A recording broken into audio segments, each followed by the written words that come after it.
The first humans who set foot on Mars may never witness Earth again.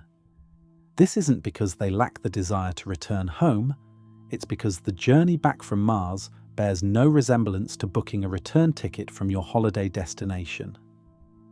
We're looking at one of humanity's most daunting engineering puzzles, surrounded by physics that seem designed to defeat us at every opportunity. Here's the reality nobody shares about Mars expeditions. Reaching the red planet is actually the straightforward part. Coming home, that's where everything collapses, and understanding why reveals just how unprepared we truly are for what could become humanity's most ambitious venture yet. Let's begin with a deceptively simple concept: distance. Mars orbits approximately 140 million miles from our planet on average, but this figure misleads us because both planets constantly move, circling the Sun at different velocities. At times, Mars sits just 34 million miles away. At other moments, the gap stretches to 250 million miles. Engineers call these specific alignment periods launch windows, narrow timeframes when planetary positions make travel practical. These windows appear once every 26 months. Miss yours, and you're waiting over 2 years for another opportunity. You can't simply decide to depart Mars on a whim. The cosmos doesn't accommodate such flexibility. The journey to Mars requires 6 to 7 months using our present propulsion systems. That's half a year trapped inside a spacecraft smaller than a studio flat, pelted by radiation, watching our planet diminish to a faint blue speck in your wake. Your muscles will waste away despite rigorous exercise routines. Your skeleton will weaken. Your eyesight might deteriorate from pressure differentials between your brain and optical system, a condition scientists call spaceflight-associated neuro-ocular syndrome. Think about what 7 months in a confined metal tube actually means. You wake up every morning to the same walls, the same ceiling, the same handful of faces. The food is freeze-dried or vacuum-sealed. The water you drink today was yesterday's sweat and urine, recycled through filtration systems. There's no fresh air, no sunlight filtering through trees, no rain, no wind, no birds singing. Just the constant hum of life support machinery and the knowledge that outside your thin metal shell is the absolute vacuum of space. You exercise for hours daily on specialized equipment, fighting against the inevitable muscle deterioration. But it's a losing battle. Your body wasn't designed for weightlessness. Your bones don't experience the stress they need to maintain density. Calcium leaches from your skeleton at alarming rates. Your cardiovascular system, no longer fighting against gravity to pump blood to your brain, begins to atrophy like an unused muscle. Eventually, though, you'll arrive. You'll place your boots on Martian ground, raise your flag, capture photographs for the history archives. The moment feels monumental. You're standing on another planet, something humans have dreamed about for centuries. The rust-colored landscape stretches endlessly before you, ancient impact craters dotting the horizon, massive volcanoes visible in the distance, even through the thin, dusty atmosphere. Then the harsh truth emerges. The return voyage demands just as much fuel as the outbound trip. Actually more, because now you must escape Mars's gravitational pull and accelerate to the exact velocity required to intercept Earth's orbital path 7 months down the line. We're discussing enormous quantities of rocket propellant, far exceeding what any spacecraft could transport from Earth. This is where the mathematics become devastating. Returning from Mars requires at least 1,200 metric tons of ascent propellant. That's roughly equivalent to the mass of 200 adult elephants, except it's highly refined rocket fuel that doesn't naturally exist on Mars. You can't excavate it. You can't extract it from geological formations. You must manufacture it. And producing rocket fuel on another world? We've never accomplished that before, not remotely close. The primary proposal involves a process called the Sabatier reaction, a chemical conversion that transforms carbon dioxide and hydrogen into methane and water. Mars possesses abundant CO2 in its atmosphere. About 95% of its composition is carbon dioxide. The hydrogen, however, must be transported from Earth or extracted from Martian water ice. This sounds feasible until you scrutinize what's genuinely required. The procedure demands tremendous amounts of energy, specialized machinery that must operate flawlessly in Mars's brutal environment, and access to water. Martian water certainly exists, buried in ice deposits beneath the surface. But accessing it means drilling tens of meters down through frozen regolith, an energy-intensive operation requiring robotic systems we haven't fully developed. Consider the engineering obstacles. You need power systems robust enough to function for years without servicing in temperatures fluctuating from 86 degrees Celsius during the brief afternoon warmth to minus 284 degrees Celsius during the long Martian night. These aren't minor temperature swings. We're talking about temperature ranges that exceed anything experienced on Earth. Materials contract and expand with these cycles, creating stress fractures. Seals that work perfectly at room temperature become brittle and crack in extreme cold. Lubricants freeze solid. Electronics malfunction. You need drilling apparatus that can penetrate ice-hardened soil contaminated with perchlorates, toxic salts that corrode machinery and poison humans. These perchlorates are scattered throughout Martian soil at concentrations around 0.5%. They're incredibly reactive, damaging to equipment, and lethal to human physiology. They attack your thyroid gland, interfere with iodine uptake, and can cause serious developmental problems. You're essentially drilling through mildly toxic material to reach water that might also be contaminated. You need chemical processing facilities capable of operating in near-vacuum conditions with dust storms lasting months. The Sabatier reactors must maintain precise temperatures and pressures. The catalysts, typically nickel or ruthenium, must remain active despite radiation exposure and thermal cycling. The separation membranes that divide methane from water must function reliably without degrading. The electrolysis units that split water into hydrogen and oxygen must operate continuously for months. And every single component must perform perfectly. There's no ordering replacement parts, no repair specialist arriving next week. You're 140 million miles from the nearest hardware supplier. If a critical component fails, you improvise with whatever materials you have available, or you accept that you're stranded. But suppose you overcome the fuel production challenge. You've managed to extract over 1,000 tons of water from beneath the Martian surface. You've run it through your chemical processing plant. You've successfully performed the Sabatier reaction thousands of times.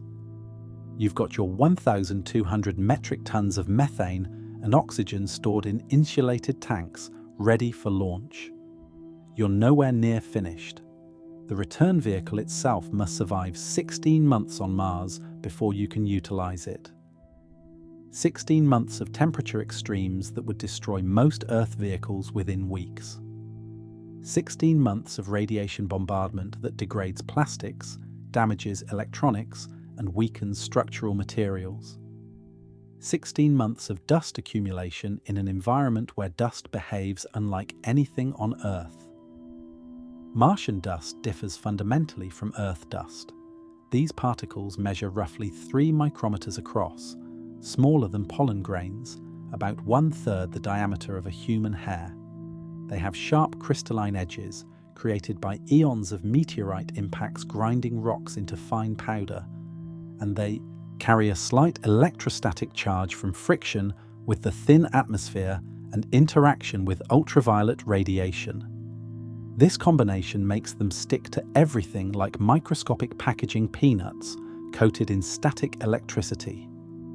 They adhere to solar panels, reducing power generation efficiency by significant percentages. They infiltrate every seal, every joint, every moving component, despite our best efforts at designing dust-resistant equipment.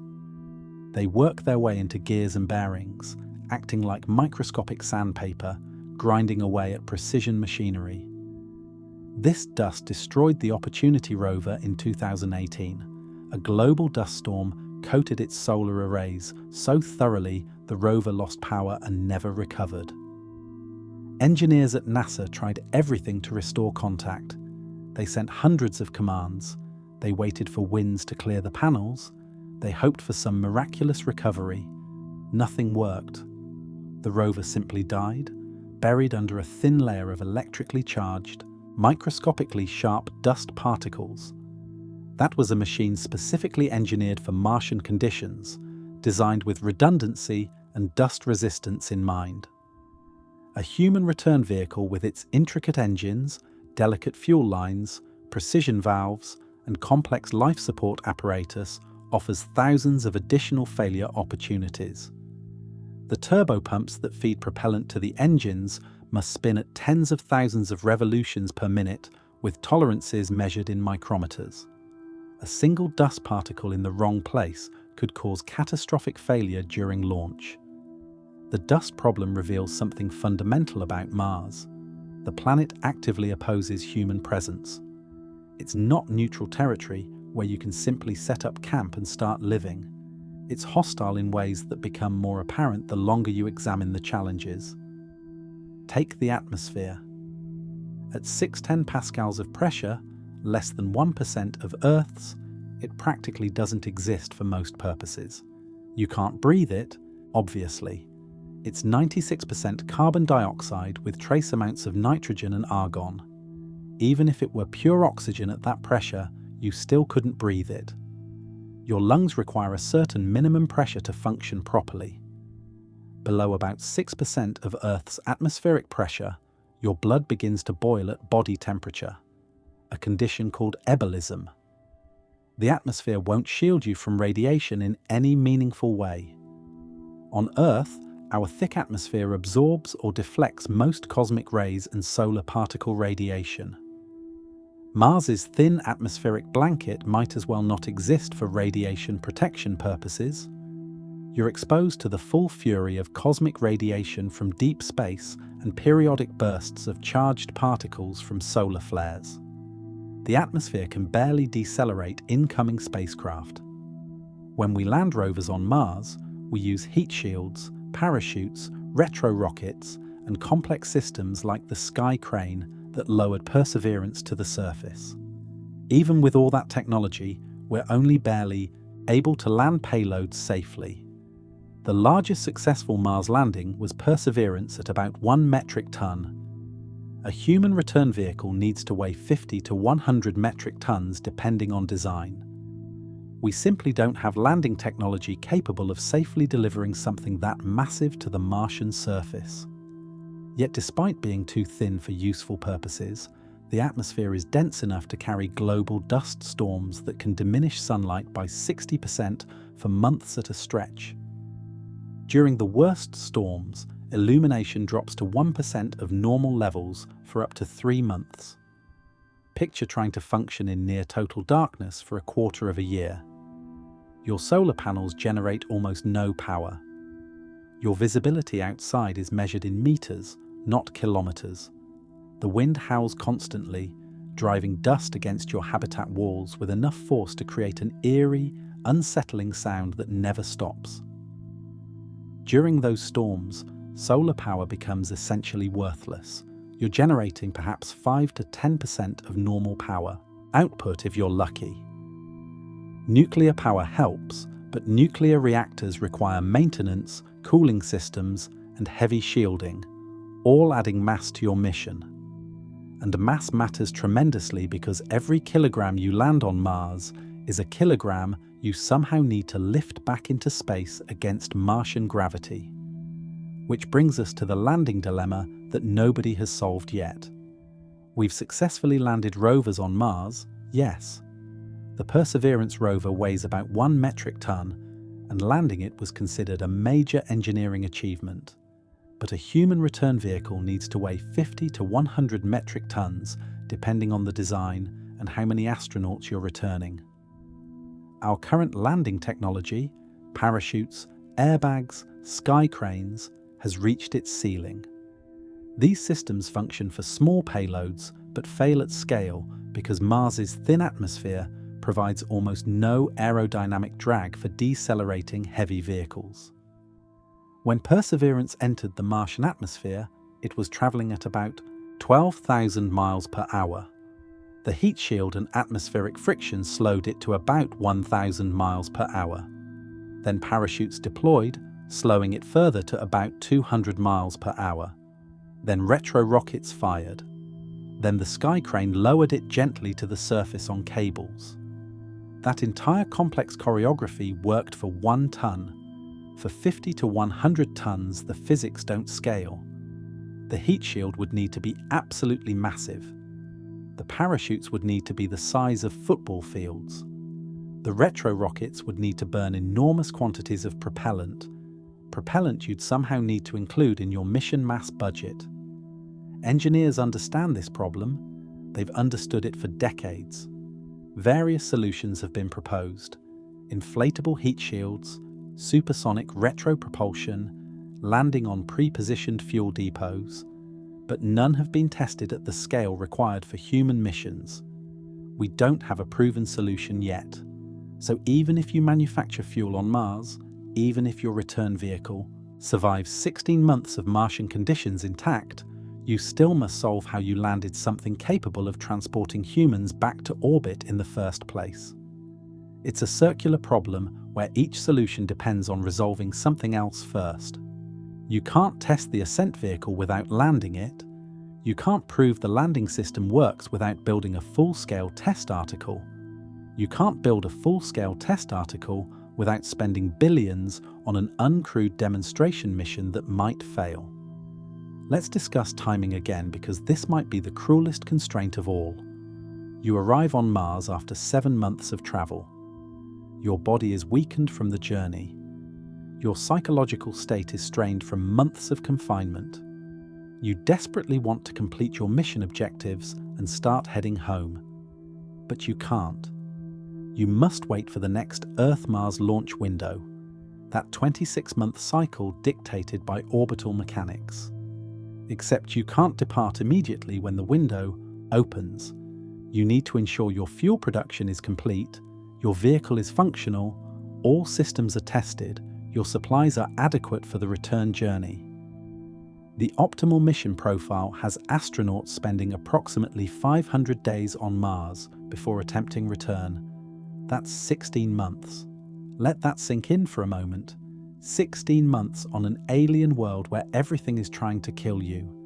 16 months in reduced gravity, 38% of Earth's. Your body will adapt to this, and not in ways that help you.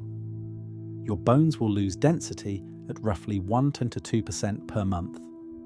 After 16 months, you could lose 15 to 30% of your bone mass.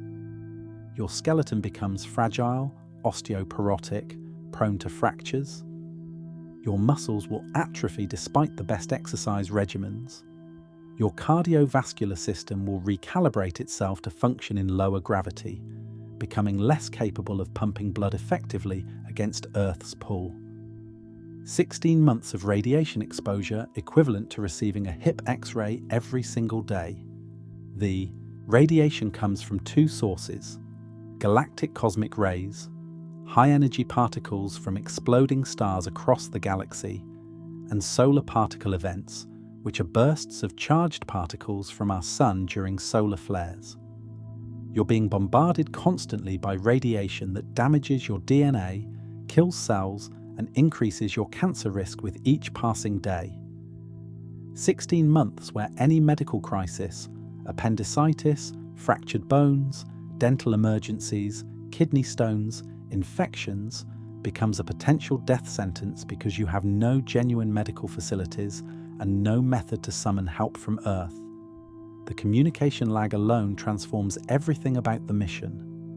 Mars is distant enough that radio signals require between 3 and 22 minutes to reach Earth, depending on orbital positions. The average delay is about 12 minutes, But when the planets are on opposite sides of the Sun, that delay can stretch to 22 minutes each way, 44 minutes for a round-trip communication. Think about what that means practically. You're conducting a complex repair on your life support system. Something isn't working correctly. You send a detailed description to mission control. The CO2 scrubbers are showing elevated back pressure. We've checked filters, they appear clean. Readings suggest possible blockage in the secondary circulation loop. Requesting advice. You send this message. It travels through space for 12 to 20 minutes depending on current planetary positions. Mission Control receives it. They analyze your data. They consult with engineers.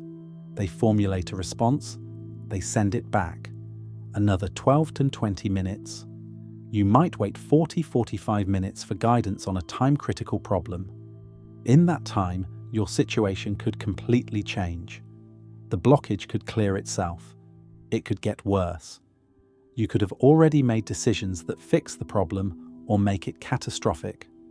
The advice you receive might be outdated before you hear it. If something breaks, if someone gets injured, if a critical choice needs making, you're isolated. The people on Earth can offer guidance, but by the time their words arrive, your situation may have completely transformed. You're making life or death decisions without real-time consultation, without the safety net that astronauts on the International Space Station enjoy. This isolation affects human psychology in ways we're only beginning to comprehend. Studies of crews in isolated environments, Antarctic stations, submarine missions, space station rotations show that after approximately 6 months, problems surface. Crew cohesion begins to deteriorate. Depression and anxiety intensify. Minor personality conflicts escalate into major confrontations. A Mars mission isn't 6 months. It's 3 years minimum from launch to Earth return. 3 years in confined spaces with the same handful of individuals. No privacy, no escape. Watching Earth become an insignificant blue-green dot in the sky. Psychologists call this the Earth out of view phenomenon, and we have no understanding of how humans will truly respond over years. When astronauts on the International Space Station look out their windows, they see Earth filling their view. Massive, colourful, dynamic. They can identify their home countries. They can watch hurricanes swirl and city lights sparkle across continents. That visual connection to home provides enormous psychological comfort. You don't have that on Mars. Earth is a dot. Even through a telescope, it's just a pale blue speck among thousands of stars. It becomes abstract, unreal, a memory of a place that might as well be fictional. Your brain wasn't designed for this kind of disconnection from the homeworld where our entire species evolved. Some researchers believe the psychological challenges might prove even more dangerous than the physical ones. You can engineer solutions to radiation, better shielding, underground habitats, pharmaceutical countermeasures. You can design superior life support systems with redundancy and reliability. But human nature, that's more difficult to remedy. And on Mars, a psychological breakdown doesn't just impact one person. In a crew of 4 or 6 people, everyone's psychological state affects everyone else. If one person becomes depressed and withdrawn, others must pick up their workload, creating resentment and additional stress. If someone becomes paranoid or aggressive, the entire habitat becomes tense and dysfunctional. If someone has a complete mental breakdown, they become a danger to themselves and potentially to others, and there's no psychiatric facility to send them to, no way to separate them from the group. The radiation exposure deserves its own extensive examination because it's not something you can genuinely shield against with current technology, and the consequences are more severe than most people realize. During the journey to Mars, those 7 months in deep space, astronauts will absorb approximately 0.66 sieverts of radiation. To put that in context, NASA's career limit for astronauts is 1 sievert. A single Mars mission uses up 2/3 of an astronaut's lifetime radiation allowance before they even land. On Mars's surface, despite being on solid ground with the planet itself providing some shielding from radiation coming from below, radiation continues at 0.67 millisieverts per day. That's 200 millisieverts per year, roughly 40 times what you'd receive on Earth during normal life. Over 500 days on Mars, you'll accumulate another 335 millisieverts. Add the return journey, and you're approaching 660 millisieverts total for the complete mission. If you want to go to Mars twice, you can't. The second trip would push you past safe exposure limits and into territory where radiation effects become probable rather than possible. This isn't like getting a sunburn that heals. Radiation damage accumulates in your body permanently. High-energy particles, cosmic rays and solar radiation slice through your cells like microscopic bullets. When they hit DNA, they break the strands. Your cells have repair mechanisms, intricate molecular machinery that detects breaks and fixes them. But these repairs aren't perfect. Every repair has a small probability of error, and those errors accumulate into mutations. Some mutations do nothing. They occur in non-coding regions of DNA or don't affect protein function. Some mutations kill the cell, which is actually a safety mechanism.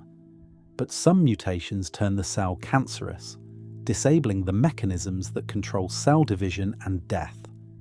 The cell begins reproducing uncontrollably, forming a tumor.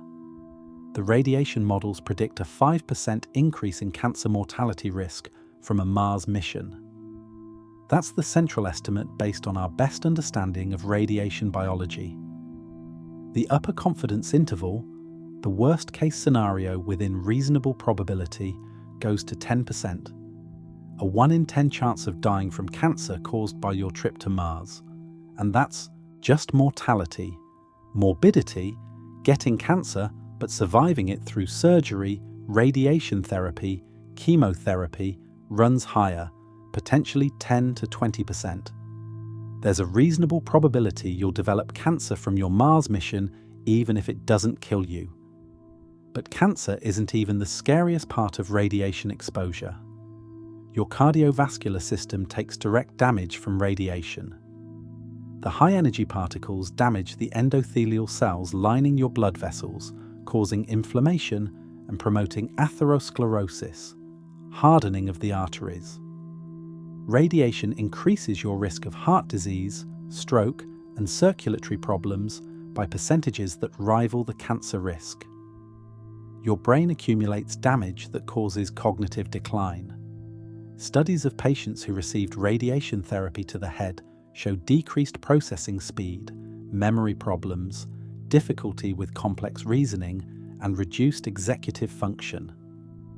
Mars astronauts will experience similar cognitive effects, potentially developing early onset, dementia, or Alzheimer's-like symptoms decades before they would otherwise. NASA ranks these radiation effects as red risks, the highest priority category in their risk classification system. Red risks are those that are likely to occur, have severe consequences, and lack adequate countermeasures. We know radiation damage will happen, we know it will significantly impact astronaut health, and we don't have good solutions. Water provides some radiation protection. It's actually better at stopping high-energy particles than lead because of its hydrogen content. But you'd need meters of water surrounding your habitat to reduce radiation to safe levels. That's not feasible with current technology. Water is heavy, about 1,000 kilograms per cubic meter. Surrounding a habitat with 3 meters of water in all directions would require hundreds of tons of water just for shielding. The mass alone would make launching impossible with current rockets. Regolith, Martian dirt and rock, works better than water for some types of radiation. But burying your habitat under several meters of dirt creates its own problems. How do you get in and out? How do you maintain viewports for psychological health? How do you repair external equipment when it fails? What happens if your life support fails and you need to evacuate quickly from a buried habitat? Some mission designs propose underground habitats using natural lava tubes or digging into cliff faces. Mars has extensive lava tube systems, caves formed by ancient volcanic activity where molten rock once flowed. These tubes could provide natural radiation shielding with solid rock overhead. That helps significantly with radiation exposure. But now you're living in a cave on Mars. No windows, no views of the landscape, just artificial light and rock walls for months. The psychological impact of that compounds all the isolation problems we already discussed. Humans are visual creatures. We need environmental stimulation. Living in a windowless cave for 16 months could be psychologically devastating, even if it reduces radiation exposure. Your kidneys face particular danger from the combination of radiation and microgravity during the journey. Research published in June 2024 found that serious health risks emerge with respect to kidney function the longer someone is exposed to the conditions astronauts would experience during a Mars mission. Your kidneys aren't designed for extended periods in low or zero gravity. They filter your blood based on pressure gradients that assume 1 g of gravity pulling blood through the filtration system. In microgravity during the journey and 0.38 g on Mars, those pressure gradients change. The delicate filtration structures inside your kidneys, the glomeruli and tubules, don't function as efficiently.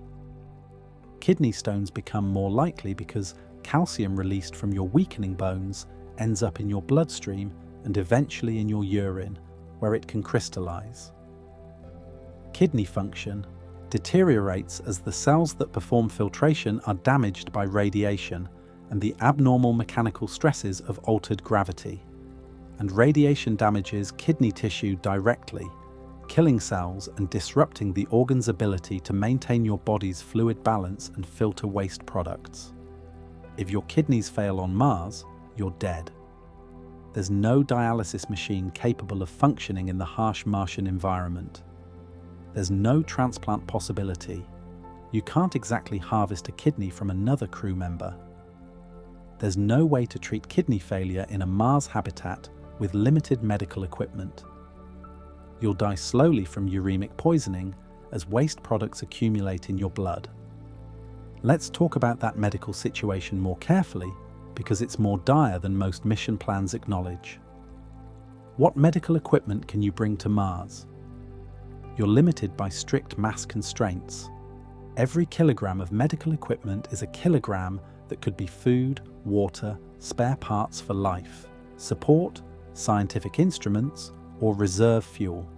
So you bring the essentials: basic surgical tools, a limited supply of medications, some diagnostic equipment like blood pressure cuffs and thermometers, maybe a portable ultrasound machine, antibiotics, pain relievers, and IV fluids. But you can't bring an MRI machine. Those weigh several tons and require specialized cooling. You can't bring a full surgical suite with proper lighting, sterile air handling, and comprehensive monitoring equipment. You can't bring specialists in every medical field. No cardiologist, no oncologist, no neurologist, no orthopedic surgeon. What happens if someone needs their appendix removed? The appendix is a small organ attached to your large intestine that serves no essential function but can become inflamed and infected, a condition called appendicitis. On Earth, appendicitis is a medical emergency, but a routine one. You go to the emergency room, a surgeon removes your appendix, you recover for a week or two, and life continues normally. On Mars, appendicitis is potentially fatal. You have to perform surgery in Martian gravity, 0.38 g, with whoever on your crew has the most medical training. That might be someone with basic EMT certification who took a crash course in emergency surgery before the mission. They've never performed an appendectomy on a living human. They've practiced on simulators and cadavers, but this is real.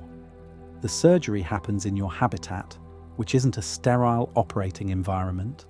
It's the place you've been living for months. Despite your best efforts to create a clean space, the habitat is contaminated with dust, bacteria from human occupants, and who knows what else. Martian dust gets everywhere.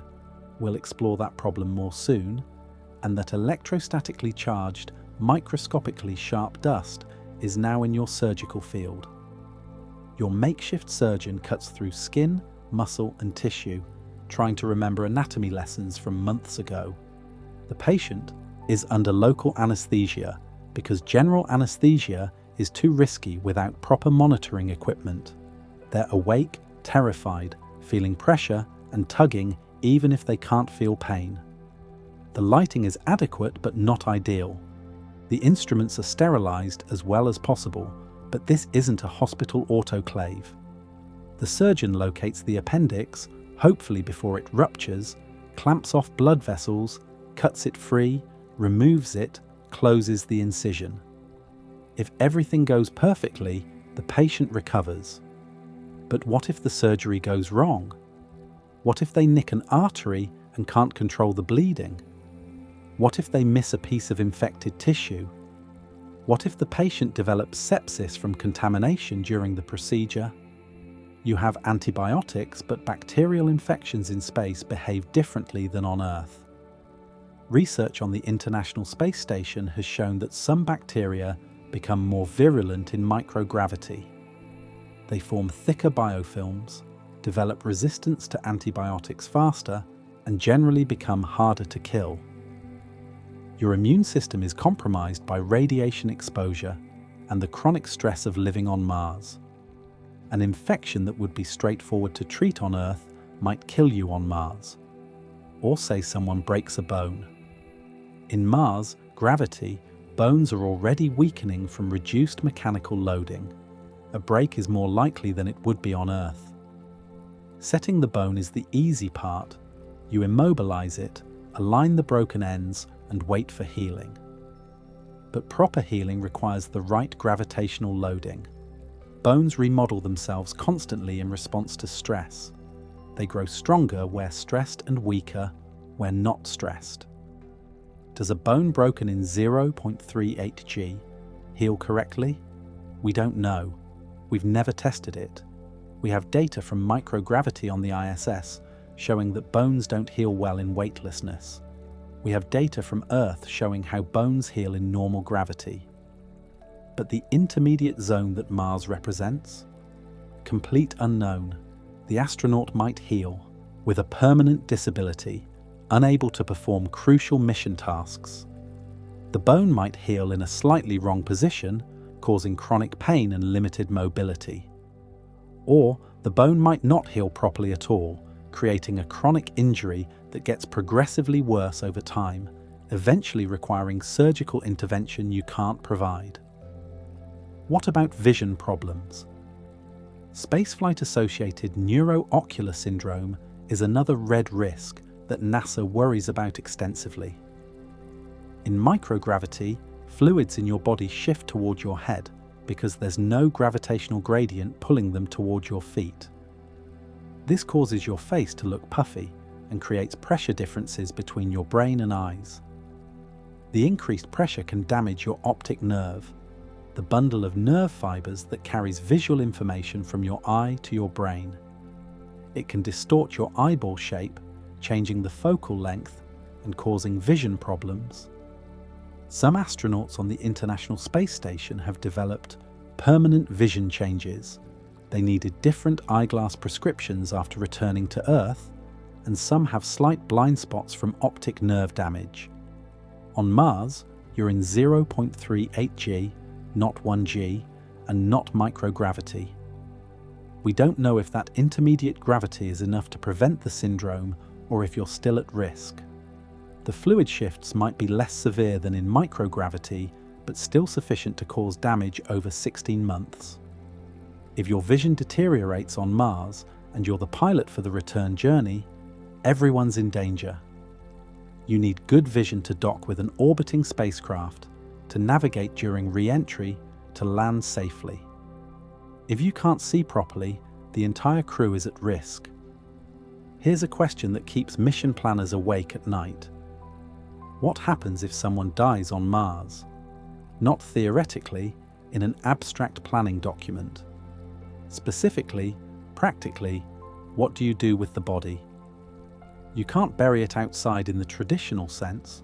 You'd need to dig through frozen regolith while wearing a pressure suit. Incredibly labor-intensive and dangerous. The ground is hard as concrete, contaminated with perchlorates, and digging a grave deep enough to prevent eventual exposure would take days of exhausting work. You'd be risking your own life to bury a crew member. You can't cremate the body. Cremation requires sustained high temperatures and oxygen. You don't have fuel to spare for cremation. Every gram of methane you've produced is earmarked for the return journey. Using it to cremate a body means less fuel for getting home. You can't send the body home on the return vehicle.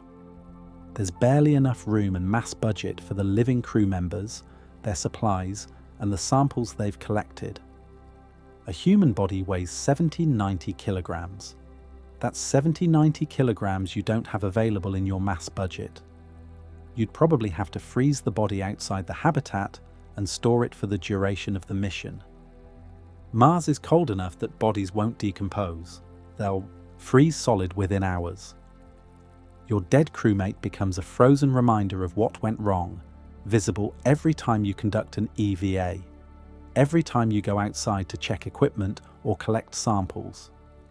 The psychological impact on the surviving crew would be devastating. Grief, guilt, fear, constant visual reminder of mortality. And if whatever killed them was infectious, a bacterial infection, a virus, you might have already been exposed in your shared habitat with its recycled air. The air you're breathing might contain pathogens from your dead crew member. The medical unknowns extend to basic biology that we take for granted on Earth. How does wound healing work in 0.38 G?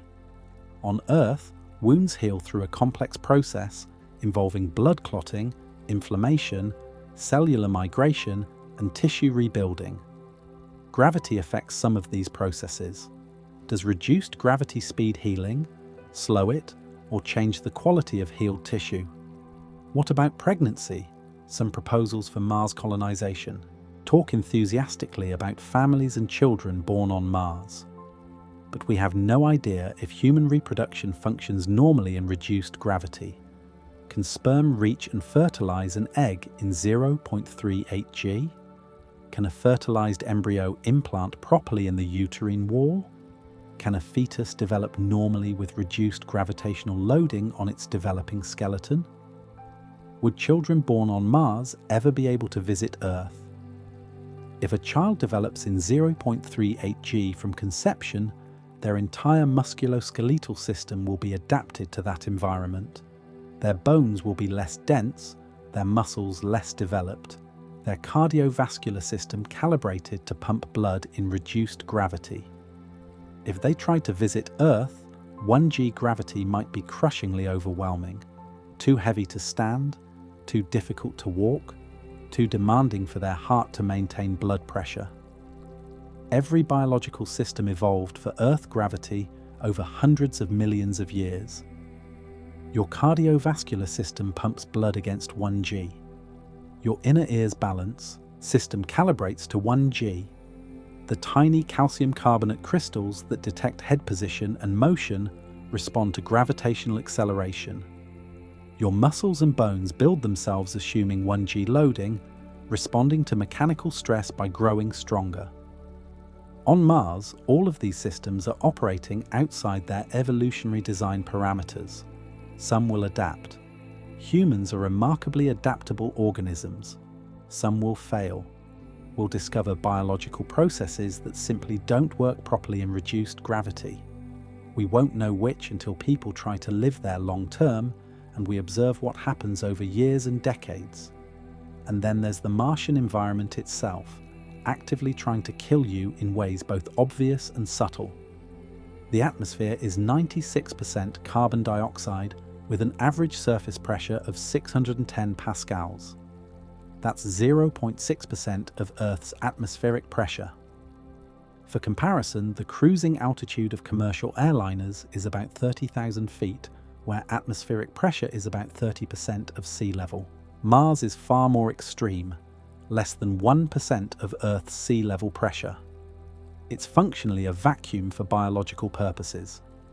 If your pressure suit fails, you have approximately 15 seconds before you lose consciousness. The carbon dioxide dissolved in your blood will rapidly bubble out of solution, like opening a shaken soda bottle. This embolism creates gas bubbles in your bloodstream that can block blood flow to your brain and other organs. Your blood won't boil in the Hollywood sense of bubbling away to nothing, but water in your tissues will vaporize. Your tongue and eyes would swell dramatically. Your skin would bruise extensively as capillaries burst. You'd lose consciousness within 15 seconds from lack of oxygen to the brain. Death would follow within 90 seconds unless you're immediately repressurized. The temperature swings are extreme and occur daily. Mars can range from -284 degrees Celsius at night in polar regions to 86 degrees Celsius during summer afternoons at equatorial latitudes. Most locations experience daily swings of over 100 degrees. Your habitat needs to maintain comfortable temperatures, around 68 to 72 degrees, despite these massive external fluctuations while using minimal power. Your pressure suit faces similar challenges. It needs to keep you warm during EVAs in bitter cold without overheating you during physical labor. Humans generate significant heat during exertion. Your muscles are only about 25% efficient, converting food energy to motion, with the other 75% released as heat. In a well-insulated pressure suit, you could actually overheat during hard work, even in freezing external temperatures. The engineering challenges are immense. You need smart temperature regulation systems that can both heat and cool, that respond to changing conditions, that function reliably for hundreds of EVAs without failure. And any failure means death within minutes. Freeze to death or die from hypothermia, take your pick. The dust is even worse than the radiation for day-to-day survival. Martian dust particles are about 3 micrometers in size, smaller than household dust, smaller than most pollen grains, about 1/50th the diameter of a human hair. They're small enough to become airborne easily and stay suspended in the thin atmosphere for extended periods. They have sharp, irregular edges created by eons of meteorite impacts grinding rocks into progressively finer powder. Unlike Earth dust particles, which are rounded and smoothed by water and wind erosion, Martian dust retains its crystalline sharpness, and they carry an electrostatic charge. Friction with the atmosphere, interaction with ultraviolet radiation, and the lack of moisture to dissipate charge means these particles stick to surfaces with surprising tenacity. They're like microscopic styrofoam packing peanuts that have been rubbed on wool to create static electricity, except they're everywhere and you can't avoid them. They accumulate on solar panels, reducing power generation efficiency by percentages that compound over time. A 10% reduction might not sound serious, but when you're operating on tight power margins, it's the difference between running all your systems and choosing which critical functions to shut down. They infiltrate mechanical systems with moving parts, bearings, gears, sliding seals, anything with tight tolerances where metal or plastic surfaces move against each other. The sharp-edged particles act like microscopic grinding compound, wearing away at precision machinery. Parts that should last for thousands of cycles fail after hundreds. Seals that should remain airtight develop leaks. The dust literally grinds your equipment to death. They coat your pressure suit every time you go outside. You come back from a 4-hour EVA and you're covered in a fine layer of rust-colored dust. It's on your gloves, your boots, your helmet visor. You can brush some off, but the electrostatic charge makes removal difficult. When you return to the habitat, that dust comes with you. There's no perfect airlock that removes every particle. You try. You have brushes and vacuum systems in the airlock, but some dust always makes it through. Maybe it's lodged in the treads of your boots. Maybe it's stuck in the joints of your gloves. Maybe it's adhering to surfaces through static electricity. The dust gets inside the habitat. You breathe it. And Martian dust contains perchlorates, chlorine-based salts that are highly oxidizing and toxic to human physiology. About 0.5% of Martian regolith by weight is perchlorates. That doesn't sound like much, 0.5%, but that means every kilogram of dust contains 5 grams of toxic compounds. Perchlorates interfere with thyroid function by blocking iodine uptake. Your thyroid gland needs iodine to produce thyroid hormones, which regulate metabolism throughout your body.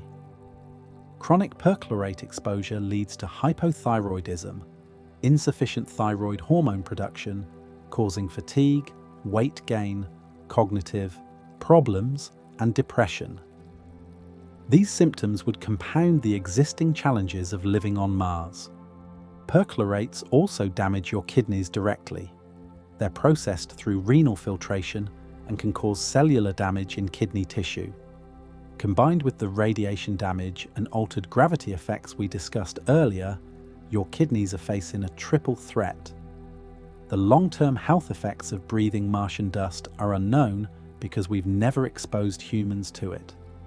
We can make predictions based on its chemical composition and physical properties, but actual human testing won't happen until someone actually lives on Mars and we observe what happens to them. The dust also interferes with growing food, which is essential for long-duration missions. Mars colonization plans always include greenhouses where you grow your own food to reduce supply needs from Earth. Fresh vegetables provide nutrition, variety in diet, and psychological benefits. The sight and smell of growing plants in an otherwise sterile environment. But Martian regolith lacks organic material. It's mineral dust and rock fragments, not soil. Soil on Earth contains organic matter from decayed plants and animals, beneficial bacteria and fungi, nutrients in forms plants can absorb. Martian regolith has none of this. It's essentially ground-up volcanic rock contaminated with toxic salts. The perchlorates make it directly toxic to most Earth plants. You'd need to wash the regolith extensively to remove perchlorates, or mix it with Earth soil, or use purely hydroponic systems where plants grow in nutrient-enriched water without soil. Each approach has drawbacks. Washing regolith requires abundant water you don't have. Bringing Earth soil means launching tons of material from Earth. Hydroponics requires sophisticated equipment prone to failure. And your greenhouse needs to be sealed against dust infiltration while still allowing light in. Martian dust will coat any transparent surfaces, reducing light transmission. You'll need automated cleaning systems or manual labor to keep surfaces clear. Any leak in the greenhouse seal and toxic dust contaminates your food supply, potentially making it unsafe to eat. Even if you solve the dust problem and grow food successfully, you create a new problem: oxygen management. Plants produce oxygen through photosynthesis, converting CO2 and water into sugars and O2. In a sealed habitat, oxygen levels can rise to dangerous concentrations. Mars 1 mission simulations discovered this problem. They calculated that crop growth large enough to provide 100% of a settlement's food would produce unsafe oxygen levels in the habitat. Too much oxygen creates fire hazards. Materials that don't burn in normal Earth atmosphere will ignite readily in high oxygen environments. It also causes oxygen toxicity in humans. Breathing high concentrations for extended periods damages your lungs and can cause seizures. You'd need to vent oxygen outside, wasting a resource that's precious on Mars and took energy to produce. Or you'd need to grow less food, which defeats the purpose of achieving food self-sufficiency. Or you'd need to expand your habitat volume to dilute the oxygen concentration, which means more mass to launch from Earth, more complex construction, larger surface area, losing heat to the Martian environment.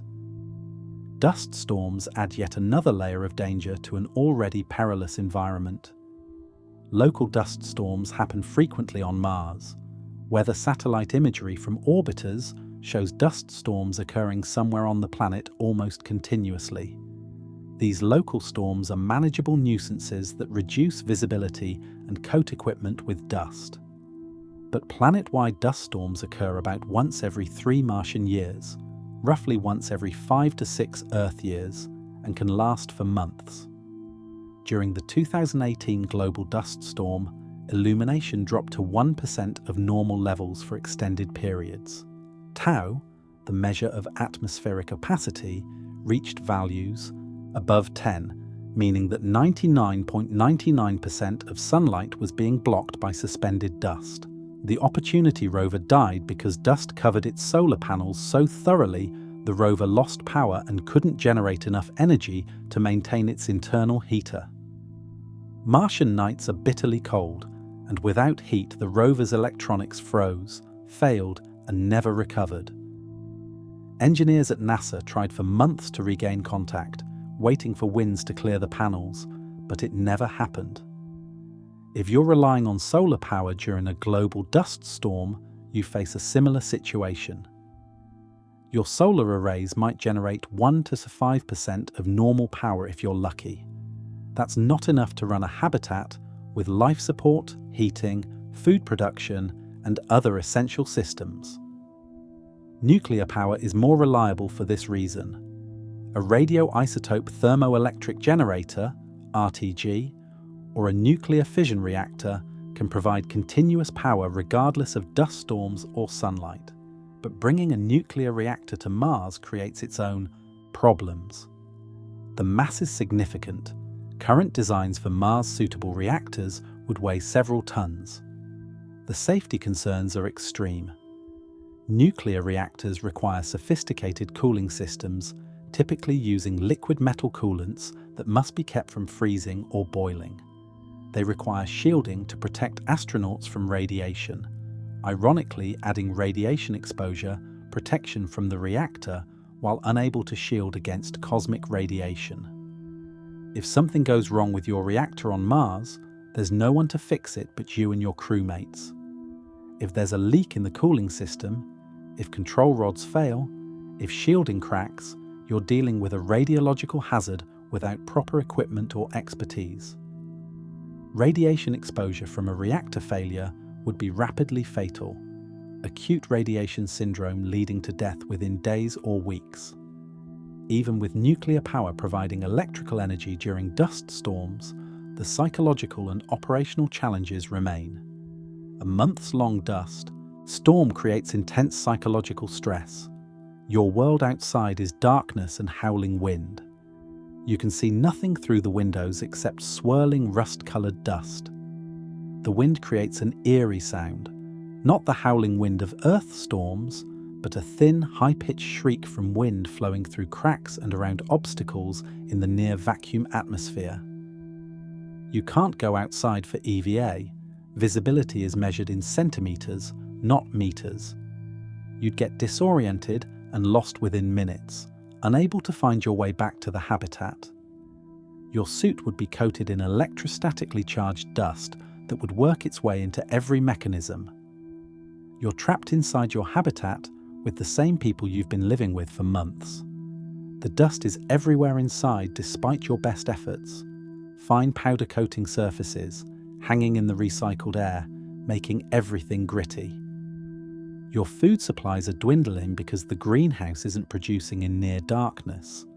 You know the storm could last another month or 2 months or 3 months based on historical observations, but you don't know specifically when this particular storm will end.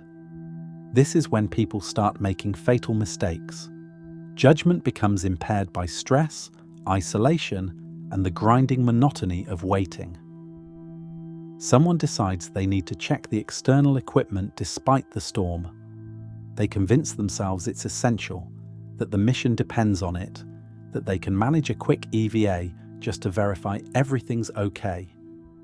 They go outside and get disoriented immediately in near-zero visibility. They can't see the habitat even though they just left it. They wander in what they think is the right direction. They're wrong. They walk farther from safety with every step, convinced they're heading back. By the time the storm clears enough for the crew to search, they're dead. Their frozen body half buried in dust kilometers from the habitat. Their suits oxygen depleted, their last moments spent in terrified realization that they're lost and help isn't coming, or someone decides the risk isn't worth it anymore. They've had enough of red dust and thin atmosphere and darkness and cold and the same cramped metal box. They're done. They want it to end. In the confined space of a Mars habitat, suicide becomes a realistic concern that mission planners have to address. You can't confiscate every potential method. The habitat itself could be used. Open an airlock without a suit, depressurize a module, sabotage life support. The pressure suits offer opportunities. The tools needed for maintenance could be used for self-harm. If someone is determined to end their life, they'll find a way. And if they succeed, the surviving crew members have to live with that trauma while continuing the mission. There's no backup plan, no counselors arriving to provide support, no rescue mission coming to extract them early. They stay and complete the mission, or they all die trying to abort. The psychological burden of a suicide would be crushing. Guilt. What could we have done differently? Fear. Are we next? Anger. How could they abandon us? Depression. What's the point of continuing? All of this in an environment that was already psychologically demanding before tragedy struck. When the Mars exploration rover Spirit got stuck in soft soil in 2009, NASA spent 8 months trying to free it remotely. They built exact replicas of the terrain in laboratories on Earth. They tested hundreds of different command sequences. They consulted with geologists, engineers, and rover drivers. They tried everything possible. Eventually they gave up. Spirit was stuck permanently. The rover continued doing limited science from its fixed position until 2010, when a dust storm and low power finally killed it. It died where it sat, alone on Mars, a monument to the limits of our ability to rescue our machines across interplanetary distances. If a human crew member gets trapped, injured, or faces a medical emergency on Mars, you have none of those options. The 20-minute one-way communication delay means real-time assistance from Earth is impossible. Mission Control can't talk you through a procedure step by step with immediate feedback. They can't help you diagnose a problem by asking follow-up questions and getting instant responses. By the time you send a message describing an emergency and receive a response, 40 minutes have passed. In a medical crisis, that's an eternity. A person in cardiac arrest will be dead. A person bleeding from trauma will have bled out. A person with a ruptured organ will be in shock or deceased. You're on your own in the most fundamental sense. The expertise of thousands of people on Earth is available to you, but delayed to the point of near uselessness for acute emergencies. You have to make decisions with limited information, limited equipment, and limited expertise, knowing that mistakes are probably fatal. The cold truth emerges from beneath layers of optimism and propaganda. We're not ready for Mars. Not technologically, not psychologically, not economically, not ethically. The gap between what we can do and what Mars demands is vast, possibly unbridgeable, with foreseeable technology. Every technical challenge compounds every other challenge in ways that create cascading failure modes. You need reliable power systems to manufacture fuel, but power systems require maintenance you can't perform during months-long dust storms. You need water extraction to make fuel, but extraction requires drilling equipment that doesn't exist in Mars-capable form. You need healthy astronauts to operate equipment, but the radiation and reduced gravity are destroying their bodies from the moment they arrive. You need psychological resilience to handle isolation, but the isolation itself erodes psychological resilience over time.